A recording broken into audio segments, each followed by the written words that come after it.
s'appelle Un de Beaumugne, que Marcel Pagnol avait repris et adapté en un film qui s'appelle Angèle.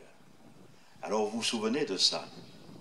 Et Angèle, vous vous rappelez qu'elle était la fille de la ferme de la Douloire, et que un jour où elle avait atteint l'âge où les filles cherchent un peu les garçons, elle s'était faite avoir par un garçon de Marseille qui était venu dans le coin et qui l'avait séduite, et elle, toute frêle et toute jeune et toute confiante et toute naïve, elle s'était laissée emporter.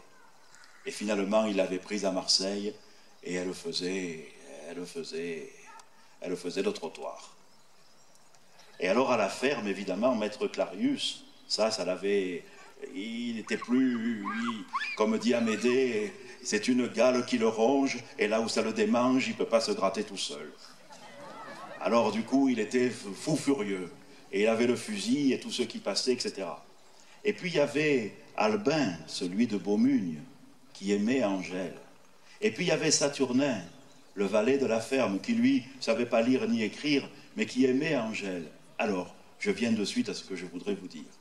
Un jour, Saturnin, désolé de voir Maître Clarius ne pas pouvoir se gratter et maman Philomène prendre des cheveux blancs, un jour qu'il était à Aubagne pour faire les courses et que le rémouleur lui dit « Moi, je suis allé à Marseille et ta Angèle, je l'ai vue », il dit ben, « Donne-moi l'adresse et j'irai ».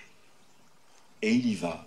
Alors si vous avez vu le film, vous vous souvenez, il arrive à Marseille, à la gare, il a mis le chapeau de paille, devant la ferme, il a pris un peu des herbes qu'il y avait, de la lavande, des choses, un peu des épis de blé, tout ça. Il a fait un joli bouquet, et il arrive avec ça et le chapeau, et le papier du rémouleur.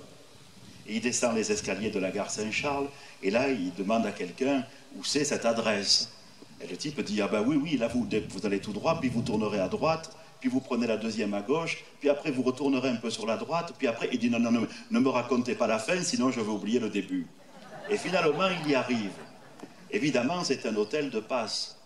Alors la dame qui est en bas lui dit, oh mignon, tu as besoin de quelqu'un. Alors lui, il ne sait pas, il comprend que c'est le commerce, et puis il arrive à la chambre où est Angèle. Évidemment, elle est sur son lit, et là, il commence à comprendre.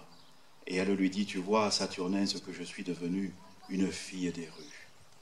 Tu comprends, Saturnin, ce que je suis devenu? Tu vois, je suis trop sale. Il vaut mieux que tu repartes. Alors lui, il a le bouquet de fleurs, il a le chapeau, il s'assoit, il réfléchit.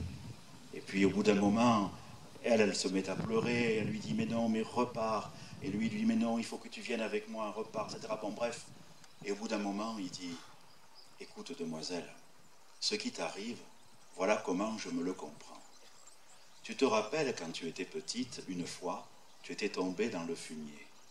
Alors maman Philomène m'avait appelé et je t'avais lavé complètement, du haut jusqu'en bas. Je t'avais passé des bouts de paille sous les ongles pour t'enlever le fumier. Et je t'avais trempé les cheveux dans de l'eau de lavande. Et à la fin, tu étais complètement propre.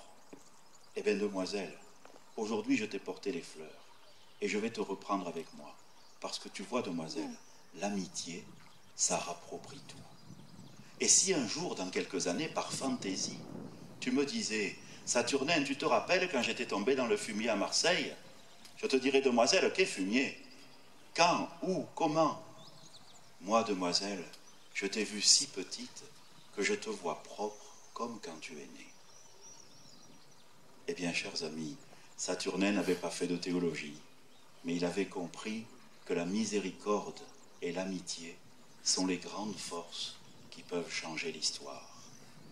Et nous, avec ces gens de Provence, nous pouvons aujourd'hui faire confiance à l'amitié et à la miséricorde, travailler en coopération avec l'Esprit Saint et nous attacher au Seigneur Jésus-Christ pour qu'il nous aide à être vraiment les chrétiens et les chrétiennes dont le Père a besoin aujourd'hui.